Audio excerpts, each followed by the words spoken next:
Hello and welcome back to the truly Bedrock server. Now today I've got a little bit of work to do over on the coal farm and I need to do a bit of spawn proofing and various things, but just first what I thought we'd do is we'd have a quick look around here, little catch up on how things have been going between the episodes. So, I haven't really done much between the episodes this time if I'm entirely honest. However, what have we got done? We've had a fair bit of glass out of this. Now, as you can see, there's not too much glass in there now, but you can see I've got a little bit of glass in here, and I've actually got a load of glass in the ender chest as well. And it's just heading off to burn through all of this as well. I'm going to need to get more fuel, so that's kind of a thing that I need to do today. But what I need to do is really actually make the fuel farm a lot more efficient and a lot better. And I've got a massive plan for this, and it's going to be awesome. But we'll see if I get through enough today to actually make it awesome. So the very first thing that I need to do is get out to the actual farm, and then we'll talk through what I'm going to be doing there.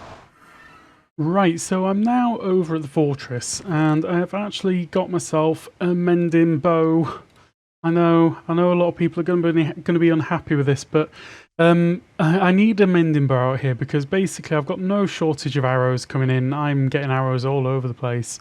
But my bow last time got absolutely wrecked, and this is not going to get repaired again. It can't be repaired again. So for out here, I need a mending bow, which is going to just keep me doing what I do in a very nice way. So what we're actually going to be doing out here is... I'll just kill these lumps of coal. Come on. What? No coal? Are you kidding me? Such a bust. You can take that, and you can have some of that as well. Right, so what we're going to be doing is we're going to be spawn proofing this entire space and that entire space, and actually there's a little bit of space up there. You can just see where the beam's going through. There's a little tiny platform,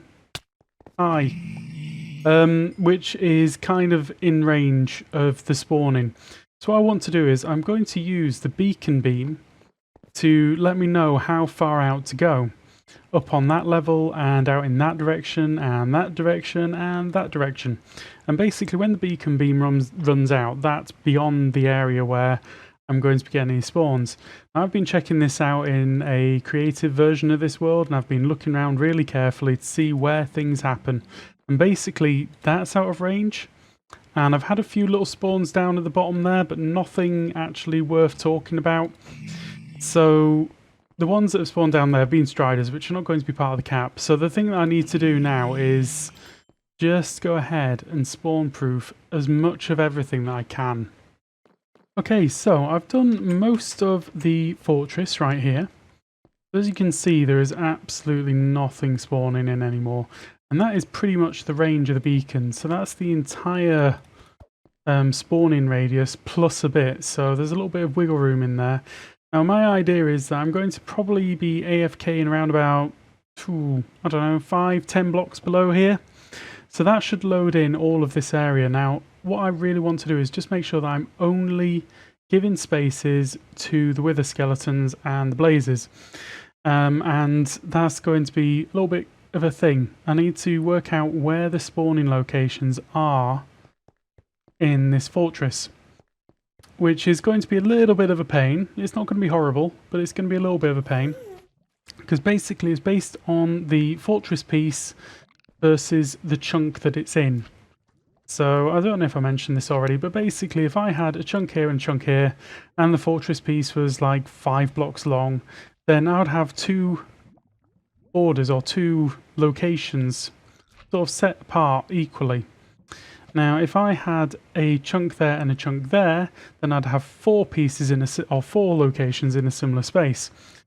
Now, I kind of know that there's a chunk border running right down here, right down this edge, which means I should get wither skeletons spawning on the middle of the piece per chunk. Okay? So kind of complicated, but at the same time I think I've got this covered. I'm going to be doing some testing and experimenting in a creative world to make sure that I've found all of the spaces I need to, and then I'm going to be setting up some mechanics. Now a lot of the mechanics which I'm going to be using were shown in a video by Dr. Yan Cyan, and he's a great technological player and he's got a great video on how all this works. I did a video a while ago on how this works, but things have advanced, things have moved on, new things have been discovered, and that's where we've got to go. We've got to keep up with the times, guys. So I used that video to get some of the latest information, latest stuff, and we're going to be building based on that. Now, let's go ahead, finish doing the spawn proofing up there, and then I'm going to need to work out whether I've got enough redstone to do this crazy build I want to do. Okay, back in a mo. Okay, so we are back to the base and we've got a lot more stuff done in between. So, not so long ago, these were all full of sand and now they're completely empty. And as you can see, I've got a little bit of sand in my inventory, or a little bit of glass in my inventory. And I've got the rest in the ender chest over there and a couple of shulkers. I've basically used up pretty much all of the sand that I have. So I'm probably going to have to do something about that, but what it does mean is I'm probably not going to get as much done today as what I'd have liked to, because we're tapped out. That's empty, it's all been fueled out, it's all been spent, it's all been done. So what I need to do is I need to get over to the coal farm and actually get a version of it up and running now. Now this is not the final version that I want to run, but it's a version which will get the job done, let's say. Anyway, let's go over there and have a look, and I'll explain things when I get there. Right, so I'm back at the fortress, and I don't think I've actually shown you this yet, because I think I only just did it. It's difficult. I do a lot of things between the cuts. Anyway, I've moved the beacon along, so the beacon was over there, and now it is over here. And we'll go up and actually have a look at what that means. Right, so this is the AFK spot for me in the future. And as you can see, it's kind of right in the middle of the crossroads because, and this is quite a long story, but I'm going to tell you all anyway. Basically, I went away and did a bit of research, and then I did a bit more research, and then I spoke to some intelligent people and clever people and this, that and the other, and they told me all sorts of things. So I've been in a tech Discord, which I think is called Finalizing Minecraft, and that is run by a guy called Rufus Atticus. Now, this guy has come up with a version of R which will analyze Bedrock. So it's a program which is looking at the program of Bedrock itself, not just the MBT data which you can read with MCC Edit, but something a bit deeper. Anyway, using that, I was able to have a look at where all of the spawning locations are in this entire thing exactly. So I got a big list of coordinates. I went away and mapped them all out onto a board, and I've looked at it, and basically there is a massive density of spawning locations right sort of here-ish. And that was an area which I was going to cut out with my original AFK location. So I was going to originally AFK over there, and that would have just been out of range of that, which would mean that would lose maybe 60-70 spots in a really close proximity. So what that also meant was that I had a lot more of spawn proofing to do. So originally the spawn proofing was going to just cover pretty much the entire fortress, and then a little bit up to about, you know, where that ridge is there. But now the spawn proofing covers everything for a long distance. There's quite a few gaps still in the spawn proofing, so there's a lot still to be done. I say a lot still to be done. It's around about, I don't know, maybe 90% done. Let's see it. The thing that I've been doing is I've been looking at where the... There it is, you see? I'm losing the effect on the resistance and the regen and the strength, and that's the point at which I'm 50 blocks away from my beacon. So if I stand here, I should get one of them back, and then the other one back from here. So basically I've been using that as a measure to measure out my entire spawn proofing area. So the spawn proofing area now comes up to here. Beyond here, when I'm stood in the middle, won't load. I won't get any spawns on there at all. As you can see, I've got some gaps here. I've got some stuff down there that needs sorting. I need to sort out as many ghasts as I can because they're a problem. But basically there isn't a huge amount left to do to spawn proof this. And once all of that's spawn proofed, then the only spawns I'm going to get are going to be... See, oh, there's a big gap here. There's quite a few gaps around the place. The only spawns that I will get are in the fortress at the specific locations.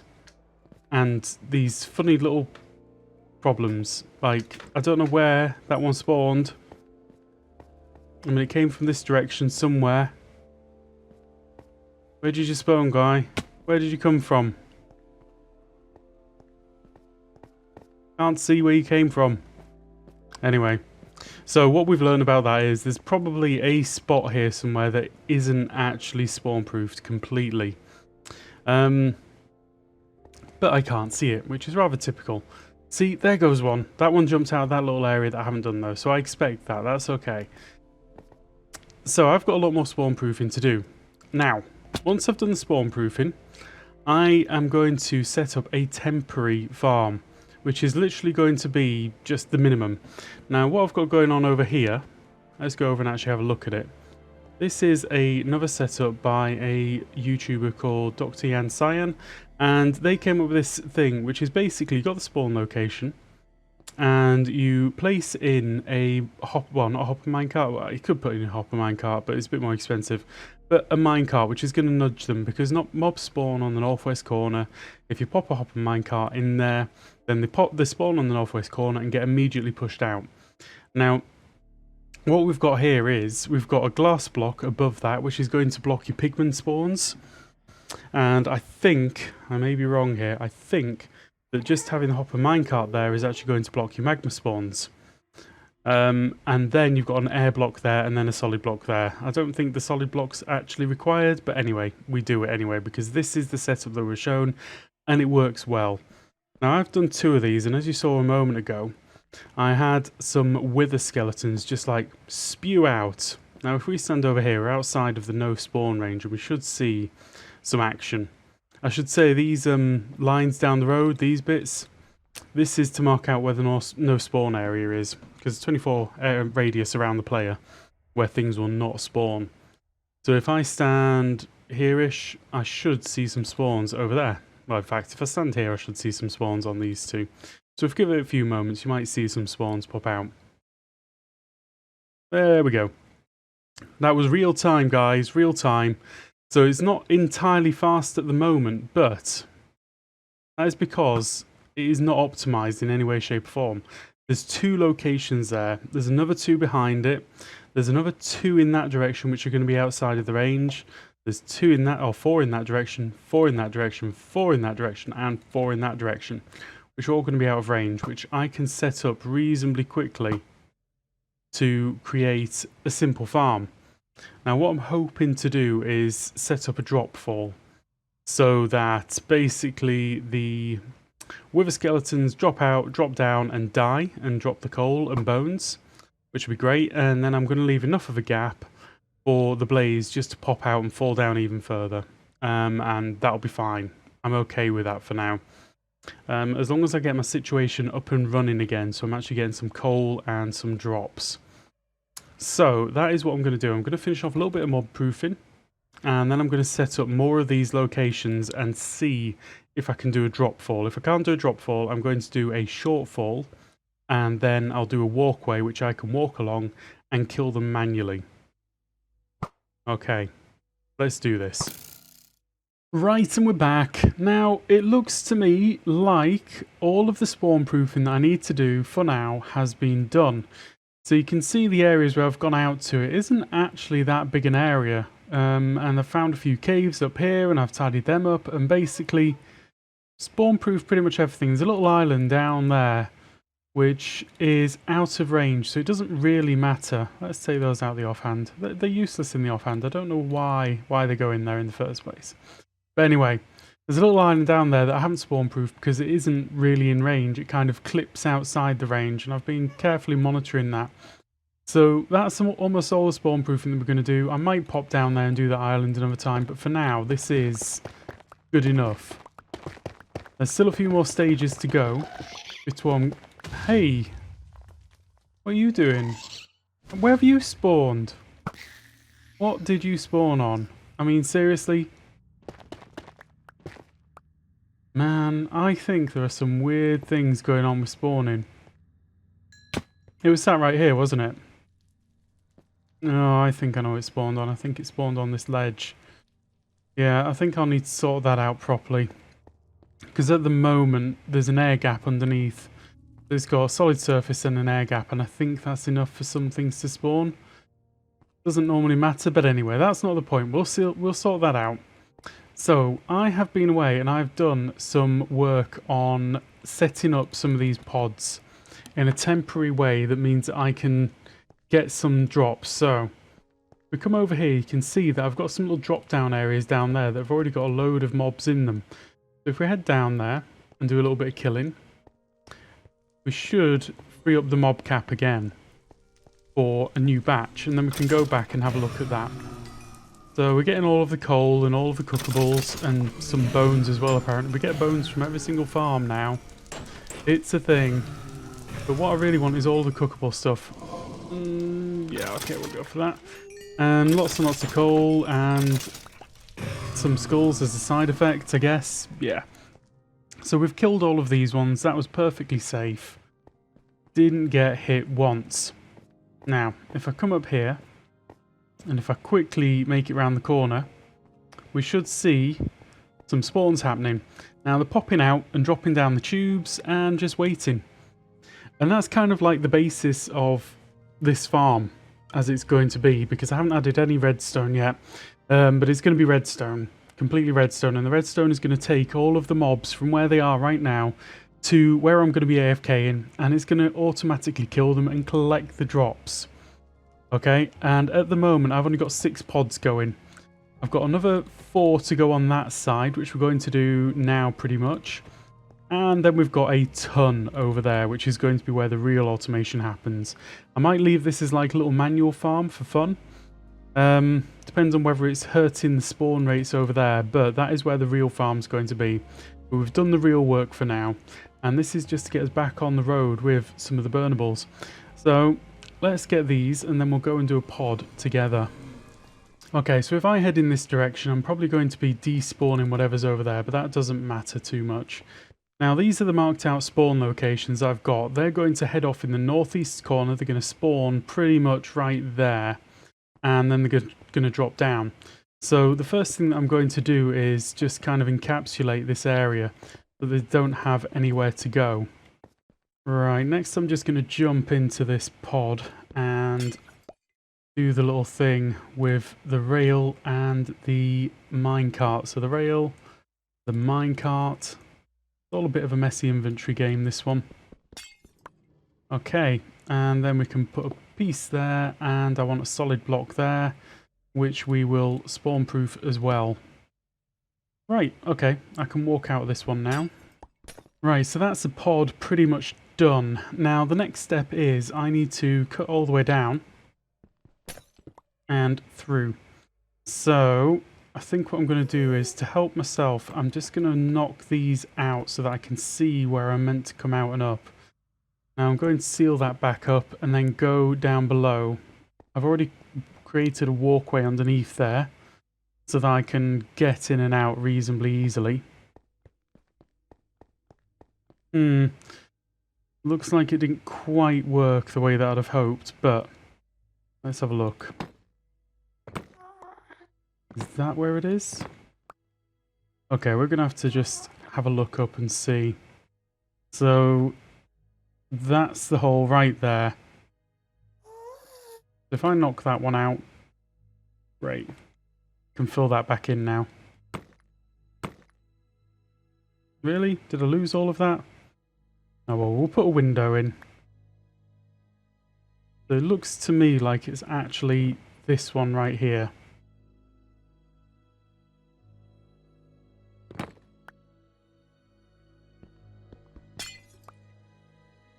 Right, so all that I'm going to do with this is extend this out and pull the pod all the way down so that it can just drop straight down without too many problems.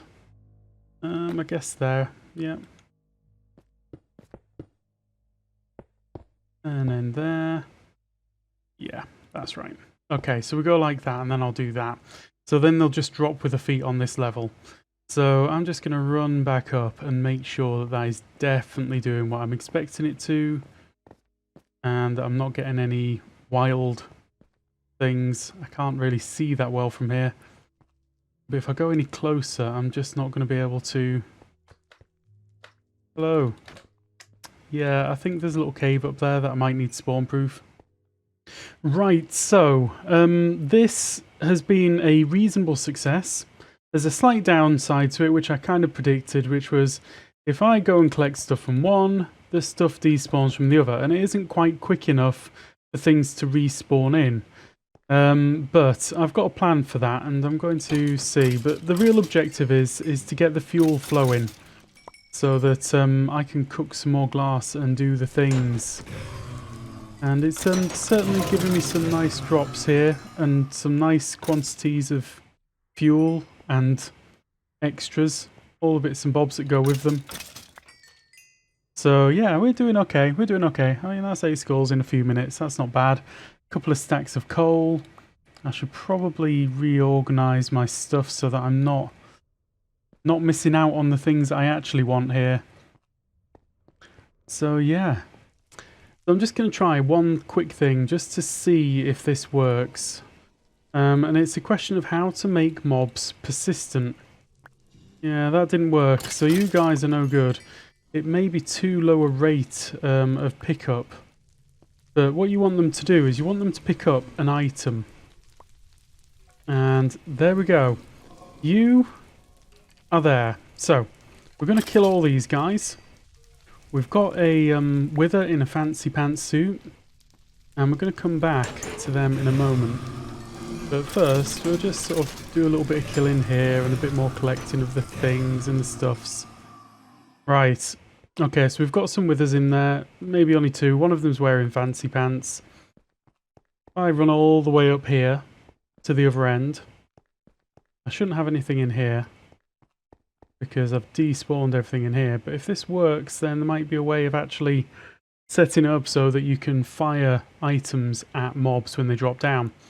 Which would be one nice, simple way to make them persistent and actually give yourself some more opportunities. And you can let the blaze despawn and just go for the withers, maybe. Right, did this work? Did this work? Fancy Pants Man is here on his own. It worked. So basically, if you feel so inclined, you can just have a go with this. And if they've managed to pick something up, then they will become persistent and you're good. Actually, I broke some of the armor. But anyway, that's not the point. It seems to work as a concept. So anyway guys, that is all that I've got time for today. This actually took quite a lot longer than I thought it would, but still, we're very much on a good footing to take this farm into the next phase, which is going to be the amaze phase. The next phase is going to be absolutely fantastic, and I'm looking forward to it so much. At the moment, I've obviously collected quite a bit more coal and, you know, some more of the blaze rods. Got a few of the skills as well, you know, as a side effect. I mean, if we head back in... I try and do this backwards, moonwalking. We can do this moonwalking, guys. So we've got a stack of them there, and we've got another few here. So, and that's without even trying too hard, to be honest. So anyway, that is all that I've got time for today. Now I hope that you enjoyed today's episode, and if you did, please do leave a like. And if you want to see some more, drop me a subscribe, and I hope to see you again soon. Goodbye.